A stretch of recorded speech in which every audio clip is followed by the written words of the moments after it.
new president has been elected today. So what do you expect in the next 4 years? Well, I expect that Dr. Ashok Khosla, who has such a long history of involvement in the sustainable development movement and his long history with us, that it will really add a new dimension to our operations. There's a controversial issue, and that's about the private sector. Not collaboration, but engagement with the private sector. What is your view on that? My view has always been that IUCN was set up to influence, encourage, and assist society in dealing with nature and natural resources in the most sustainable and socially equitable manner. And business is a part of society, whether some of our members like it or not. So my feeling is very strongly that we must engage, but we don't lose our voice when in this engagement. We don't need to sell away our soul.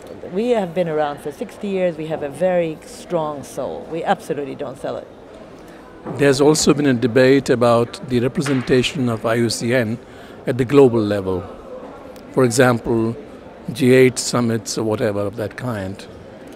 Do you think that's a practicable possibility? I think we have been invited to the G8 summits. We are at the UN. I think it's absolutely our role. Our real mission in the world is to influence policy, so we've got to be there. We sit at the table as equal members of that group, and therefore we influence the agenda of the G8. We don't need to be at the big, massive meeting, as long as our voice is there. Yes. How far do the governments influence the policy of IUCN? Well, they're members of IUCN, so they influence it on issues that are of interest to them. But it's a very democratic system, as you've probably seen in the votes on the resolutions and in our elections. So they influence it 50%. That's about their weight in IUCN. It's a real democracy.